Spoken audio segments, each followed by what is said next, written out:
Presiden Donald Trump menyambut baik pengumuman yang disampaikan Iran untuk membuka sepenuhnya Selat Hormuz selama 10 hari. Namun, Trump menyebut blokade terhadap pelabuhan Iran akan tetap berlanjut sampai kesepakatan damai ditandatangani oleh kedua negara. This will be a great and brilliant day for the world because Iran has just announced that the Strait of Hormuz is fully open and ready for business and full passage. Will remain in full force and effect as it pertains to Iran until such time as our transaction with Iran is 100% complete and fully signed. And this process, we're getting along well, but who knows with anyone, but who knows with Iran in particular. Di sisi lain, Iran pada Jumat waktu setempat mengecam blokade Amerika Serikat yang sedang berlangsung. Kecaman itu disampaikan juru bicara Kementerian Luar Negeri Iran, Ismail Baghi, kepada televisi pemerintah Iran melalui sambungan telepon. Ismail menyebut Iran akan mempersiapkan langkah balasan dan tidak akan berkompromi dengan tindakan Amerika Serikat untuk menjamin hak rakyat Iran. این چیزی که به عنوان محاصره دریایی اسمش گذاشتند ادامه پیدا بکنه مطمئناً متقابلا جمهوری اسلامی ایران اقداماتی که لازم هست رو انجام خواهد داد. در این تردید نکنید. جمهوری اسلامی ایران هم نگاهبان تنگه هرمز هست، هم هر جا که لازم بشه در اجرای تدابیری که تضمین کننده منافع و حقوق ملت ایران هست هیچ مماشاتی به خرج نخواهد داد. Sementara itu, sejumlah kapal kargo terbatas dan lalu lintas maritim kembali beroperasi di Selat Hormuz pada Sabtu setelah Iran mencabut blokade Selat Hormuz. Lalu lintas di selat tersebut masih belum kembali normal. Banyak operator masih berhati-hati. Pemantauan keamanan di sepanjang Selat Hormuz juga terus dilakukan. Data pelacakan menunjukkan pergerakan kapal yang masih sangat minim saat ini.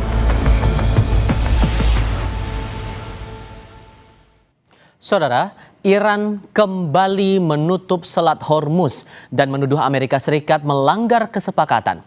Keputusan dibuat Iran setelah Trump menyatakan tidak akan mengakhiri blokade di Selat Hormuz. Iran memperingatkan selama blokade Amerika Serikat terhadap pelabuhan Iran diberlakukan, maka Selat Hormuz akan diblokir. Sikap ini diumumkan melalui media pemerintah Iran. الملمبیا اعلام کرد در پی بدعهدی مکرر آمریکا وضعیت تنگه هرمز به حالت قبل یعنی کنترل شدید برگشت و این تنگه راهبردی تحت مدیریت و کنترل توافقات قبلی در مذاکرات صورت گرفته و با حسن نیت با عبور شمار محدودی از کشتی‌های نفتکش و تجاری از تنگه هرمز به صورت مدیریت شده موافقت کرد، اما آمریکایی‌ها با بدعهدی‌های مکرر مسبوق به سابقه. Ketegangan antara Washington dan Teheran kembali memanas jelang putaran kedua negosiasi. Pernyataan yang saling bertolak belakang masih terus bermunculan, dari ancaman militer hingga bantahan terkait isu nuklir. Nah, situasi ini memunculkan pertanyaan besar. Apakah kedua negara benar-benar menuju titik temu atau justru makin menjauh dari kesepakatan? Kami akan diskusikan ini bersama dengan para narasumber. Bergabung saat ini pakar Timur Tengah Nasir Tamara dan pakar hubungan internasional dari Universitas Parahyangan Kishino Bawono. Bapak-bapak sekalian, selamat malam dengan Tifal di sini. Selamat malam Pak Tifal. Terima kasih semua sudah bergabung bersama kami. Mas Kishino, awalnya Selat Hormuz ini dibuka oleh Menlu Iran, lalu kemudian IRGC menutup Selat Hormuz ini akibat ancaman dari Trump yang tidak akan lepas dari blokade Selat Hormuz. Ini ada apa lagi ini? Sejauh mana Anda membaca itu?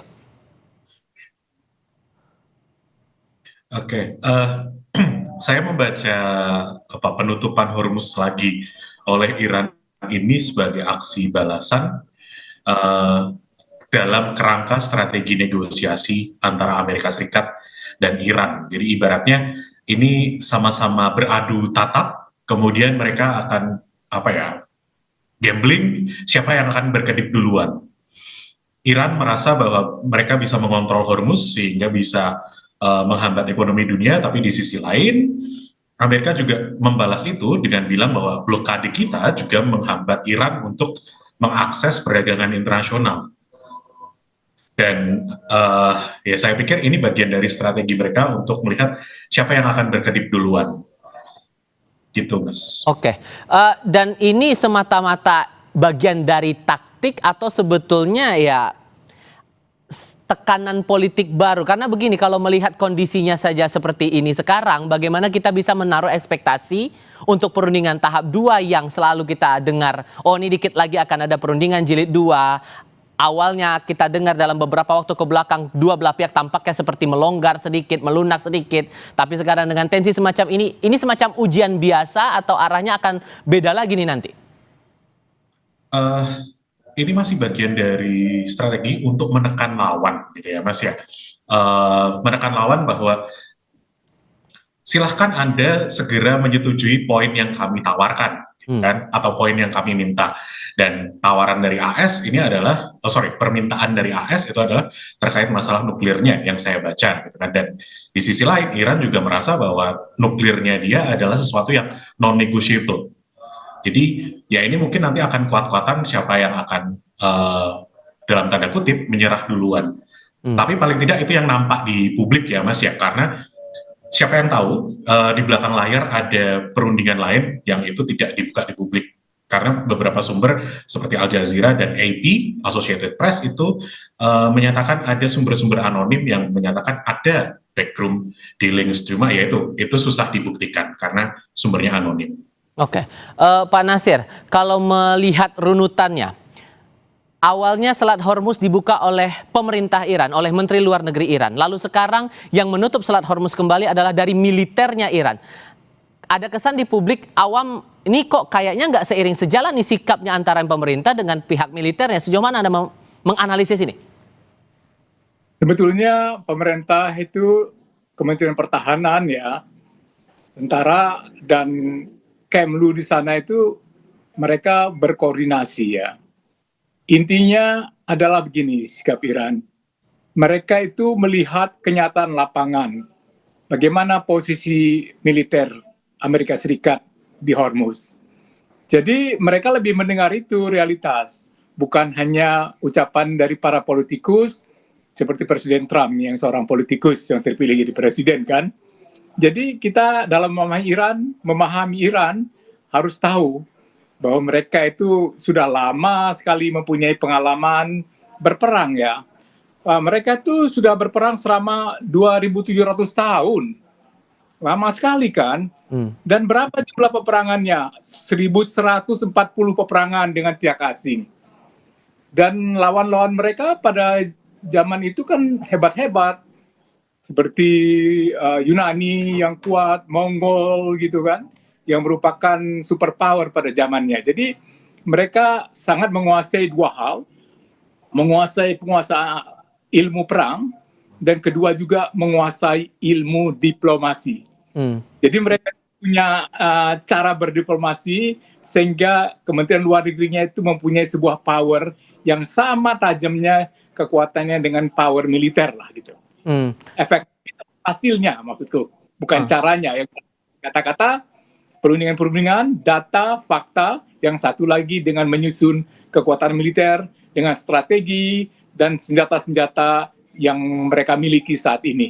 Dan kekuatan militer Iran juga sangat kuat pada saat ini. Kalau kemudian kondisinya sekarang, sorry saya potong Pak, kalau kondisinya sekarang udah saling sekat-menyekat lagi nih di Selat Hormuz ini akan jadi nilai, bagaimana membahasakannya, Selat Hormuz ini akan jadi ganjalan baru nggak untuk kemudian nego berikutnya, nego jilid 2 ini tadi?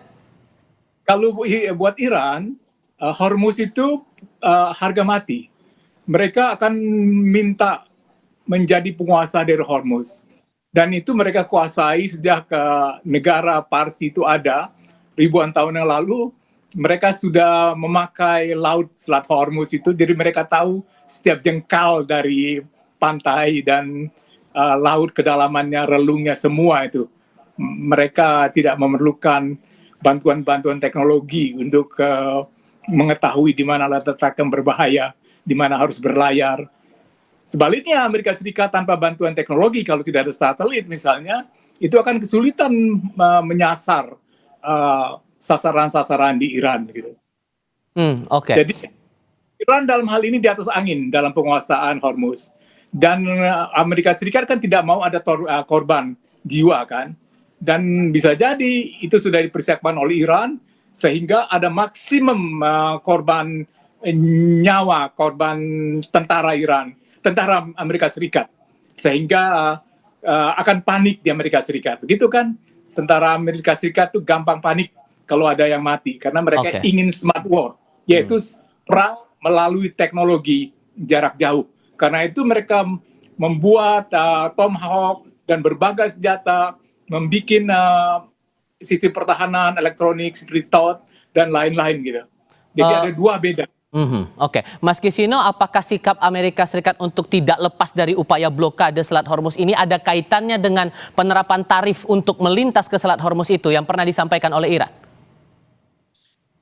Kalau kaitan langsung dengan keinginan Iran memberikan tarif di Hormuz, saya sendiri belum tahu ya. Saya melihat blokade ini bukan spesifik karena masalah itu, tapi juga bagian dari strateginya AS gitu ya. Lebih ke sana dibandingkan soal masalah Hormuz itu sendiri. Dan saya juga mikir bahwa ini juga ada kaitannya dengan Lebanon. Ketika awal kemarin gencatan senjata, itu kan Iran meminta bahwa Israel juga menghentikan agresinya di Lebanon. Kalau tidak, kemudian Hormuz akan masih ditutup, gitu kan. Tapi AS dan Israel sempat berkata bahwa apa yang terjadi di Lebanon itu terlepas dari yang terjadi di Iran. Jadi misalkan ada gencatan senjata di Iran, di Lebanon bisa tetap jalan, Israel bisa tetap menyerang dan menduduki Lebanon. Nah, cuma kemarin setelah ada penghentian gencatan di Lebanon, namanya Iran mengapresiasi itu, gitu ya. Sehingga kemarin, hari ini kita sempat merasakan Hormuz dibuka. Ya. Nah, cuma Amerika balik lagi, dia masih melakukan blokade itu dengan asumsi bahwa ini bagian dari tekanan kepada Iran, terutama untuk masalah nuklir.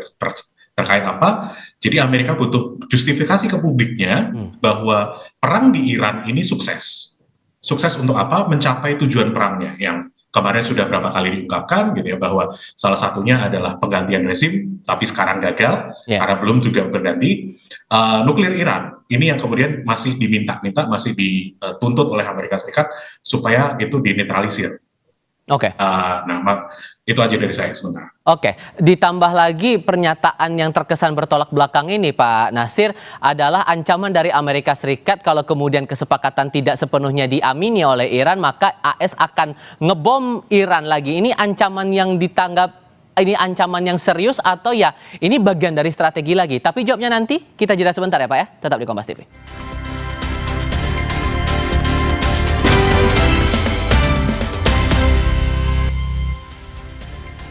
Melanjutkan pertanyaan saya sebelumnya Pak Nasir, ini tak cuman masalah Selat Hormuz yang selalu tarik ulur, tapi juga ada pernyataan yang bertolak belakang. Ini AS mengancam akan ngebom Iran kalau kemudian perundingan jilid 2 nanti nggak sampai pada kata sepakat. Buat Anda ini ancaman yang serius atau ya ini gertakan biasa saja sebetulnya? Ini ancaman yang serius, tapi Iran sudah siap mati. Karena orang Iran itu tidak takut mati. Kalau kita melihat perang 8 tahun antara Iran dan Irak, itu udah terbukti orang-orang Iran itu sangat berani gitu. Kebetulan saya ditugaskan waktu itu meliput perang Iran-Irak, jadi saya bisa melihat itu ya. Lalu begini, kalaupun itu dihancurkan, manusia itu akan selalu bisa membangun kembali. Mereka nggak khawatir. Apa yang dibangun oleh manusia, buat orang Iran bisa dibangun kembali. Karena mereka awalnya menciptakan yang tiada menjadi ada. Sistem kenegaraan misalnya, kan mereka ciptakan. Dulu nggak ada negara kan, kampung-kampung segala macam yang kecil-kecil gitu kan. Tiba-tiba mereka membuat negara gitu. Jadi soal itu nggak jadi persoalan lah ya. Bagi mereka, keadilan itu yang penting. Dan ini ya dilihat bahwa mereka itu, bagi mereka yang penting juga bahwa Amerika berjanji tidak akan menyerang lagi. Dan itu harus jaminan dari Amerika Serikat. Jadi mereka tidak percaya bahwa Amerika itu tidak akan menyerang saat ini. Jadi dalam perjanjian itu tidak akan perang lagi, dan kemudian ganti rugi. Karena uang Iran yang ada di Amerika Serikat dan sekutu-sekutunya itu banyak sekali. Dengan uang yang dikembalikan, mereka akan bisa membangun kembali negara mereka. Itu saja sebetulnya. Mereka tidak maksimal. Soal Libanon sudah selesai lah gitu. Soal Gaza sudah selesai. Tapi mereka tidak mau kalau Libanon itu dihancurkan. Karena buat mereka, Libanon itu di bawah perlindungan mereka. Jadi kalau kita lihat begini Mas ya, ini ada beberapa fakta yang kita lihat. Bahwa sekarang sekutunya Iran itu biasanya, Amerika Serikat itu kan NATO. Tapi sekarang NATO tidak mau ikut campur. Jadi ini berarti Amerika itu tinggal sendiri. Lalu kemudian tekanan pasar yang menghendaki supaya perang berhenti. Karena kalau tidak, harga minyak ini naik terus. Begitu ada kabar sedikit akan damai, kan udah turun ke $80 per baril, gitu kan. Kemudian begini, ini juga tergantung pada kondisi kejiwaannya Donald Trump yang sangat tidak stabil. Kalau dia tiba-tiba aja mengatakan, oh saya nggak mau perang, ya udah stop. Tapi kalau dia lagi gilanya datang lagi, serang katanya. Dengan resiko prajurit-prajuritnya mungkin nggak mau. Tapi kalau kita lihat satu Mas, begini, ini juga lagi banyak dibicarakan Amerika berniat untuk menguasai Selat Malaka. Selat Malaka ini lebih penting dari Hormuz, karena Hormuz 20% aja dari minyak. Selat Malaka ada 30% dari berbagai lalu lintas pengangkutan minyak dan barang-barang yang datang dari Tiongkok, datang dari India. Ini akan sangat berbahaya buat Cina yang sangat tergantung dengan Selat Malaka. Kalau kita lihat bahwa di Amerika Serikat musuh utama itu mereka Cina, maka sebetulnya target mereka akan ketemu Cina kan dalam tempo singkat. Mereka membuat tekanan ke arah situ. Jadi kita lihat bacaannya bahwa ini dalam rangka juga mengingatkan Cina, janganlah bantu Iran, kira-kira begitu. Ini yang terbaru, saya juga harus minta analisis Anda, karena yang terbaru kami dapat informasinya, ada 2 kapal yang terkena tembakan di Selat Hormuz, yang saat ini Selat Hormuz itu kembali ditutup Iran, yang menembak adalah Iran, Pak. Kalau melihat eskalasinya sudah sampai ada 2 kapal terkena tembakan seperti ini, eskalasinya akan sejauh mana kemudian menurut Anda? Sederhananya aja, Pak. Eskalasinya akan perang sampai habis-habisan. Perangnya bisa bertahun-tahun kalau nggak bisa stop. Jadi kita bukan lagi menghitung bulan atau 1 tahun. Ini bisa perang, Iran sudah membuktikan kuat perang 8 tahun. Apa Amerika bisa perang 1 tahun? Apa Israel kuat? Segitu. Sehingga sulit akan mencapai kata sepakat untuk jilid kedua nanti menurut Anda? Iya, jilid kedua sulit mencapai kesepakatan kalau Amerika masih kekeh, masih mau supaya permintaan mereka 100% dipenuhi atau 70-90%. Iran nggak bakal mau itu. Dan ada satu faktor lagi, Mas. Ini sekarang Tiongkok, RRC, dan Rusia sudah mulai bergerak karena mereka akan dirugikan ini oleh Amerika Serikat dan mereka akan merapat kepada Iran. Dan nanti Iran, Tiongkok, Rusia itu akan berkawanan menurut saya dan akan melawan Amerika Serikat yang sendiri. Ini yang harus dipikirkan oleh Trump. Mas Kisino, apa skenario terburuk yang mungkin Anda baca sejauh ini kalau perundingan jilid kedua ini kembali tidak menemukan titik temu seperti jilid pertama waktu itu? Terkait jilid 2 dan skenario terburuknya, saya mungkin dapat info bahwa Wakil Menlu dari Iran sempat menyatakan bahwa tidak ada jadwal kapan akan bertemu untuk jilid kedua, apalagi dengan kondisi blokade dari AS masih tetap berjalan gitu ya. Jadi rasanya jilid kedua ini masih, kalau kondisinya masih sama ya kita masih nggak tahu kapan. Jadi kita akan bergerak ke skenario yang cukup buruk gitu ya. Dan skenario yang cukup buruk itu apa? Kemudian berarti kita perlu memitigasi dampak lanjutannya, terutama adalah soal energi. Dan ketika energi bermasalah, sekian banyak komoditas lainnya pasti juga akan bermasalah. Cara memitigasi sudah ada, kelihatan gitu ya. Arab Saudi melakukan transfer minyak menggunakan East-West Crude Oil Pipeline, Abu Dhabi juga, Uni Emirat Arab juga melakukan itu dengan Abu Dhabi pipeline-nya, tapi sementara itu masih belum cukup. Dan negara-negara lain juga nampaknya perlu memperhatikan ini, perlu mempersiapkan rencana mitigasi jangka panjang. Karena kalau dilihat, katakanlah besok masih akan tetap ada jilid 2. Misalkan besok saja kita berimajinasi besok ada. Nah, permintaan dari Iran ini yang kemudian sekarang maunya mereka itu full package, tidak mau cuma satu-satu, tapi harus komprehensif, nggak cuma buat Iran, tapi juga buat Houthi di Yaman, juga buat Hezbollah di Lebanon. Dan nggak cuma soal Hormuz, nggak cuma soal nuklir Iran, tapi juga masalah pencairan aset mereka yang dibekukan karena sanksi dari AS selama ini, terus kemudian ganti rugi perang, yang mana itu juga oleh Presiden Trump juga, at least di publik sudah dibilang bahwa tidak akan ada uang atau pengembalian dana kepada Iran dalam proses perundingan ini. Gitu. Jadi skenario terburuk, ya perang akan berlanjut. Sampai kapan, kita belum tahu. Gitu ya. Dan Israel akan jadi ganjalan, masih akan jadi ganjalan di sini menurut Anda, Mas? Menurut saya Israel itu selalu jadi ganjalan terkait foreign policy-nya Amerika Serikat karena banyak analis, termasuk saya juga memikir bahwa Israel itu fenomenanya seperti ekor yang menggerakkan badan anjing, di mana seharusnya biasanya anjing yang menggerakkan ekornya, tapi di sini ekornya yang menggerakkan. Maksudnya apa? Israel itu punya kemampuan untuk melobi, mempengaruhi bagaimana pengambilan keputusan di Amerika Serikat. Dan beberapa kali yang terjadi kemudian yang ingin ditolak oleh kelompok-kelompok sayap kanan di Amerika Serikat adalah lobby-lobby ini. Allegedly, tuduhannya ada lobby-lobby dari Yahudi supaya Amerika tidak memikirkan kepentingannya dirinya sendiri, kepentingan negaranya sendiri, tapi juga mementingkan bagaimana Israel bisa tetap bertahan. Dan Prime Minister Benjamin Netanyahu juga sudah bilang kemarin, akhir minggu ini berarti, dia bilang bahwa masalah di Lebanon itu belum selesai. Dia mengakui bahwa tujuan perang di Lebanon yaitu untuk menetralisir Hezbollah, roket dan drone di Lebanon Selatan, itu belum selesai. Di sisi lain, dia juga bilang bahwa keinginan untuk melucuti Hezbollah dan senjata-senjatanya itu juga belum berhasil. Dia juga menyatakan ada skeptisme bahwa proses perjanjian ini akan sukses, terutama untuk melucuti Hezbollah. Dan saya pikir juga karena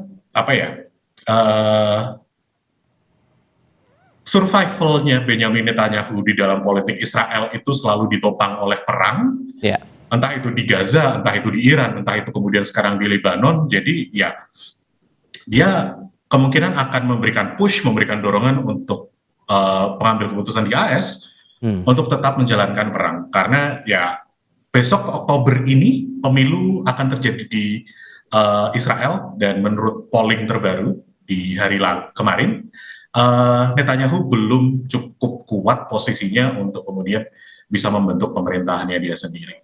Baik, Mas Kisino, Pak Nasir, terima kasih banyak sudah mau berdiskusi dan berbagi pandangan bersama kami kali ini. Sehat selalu semuanya. Selamat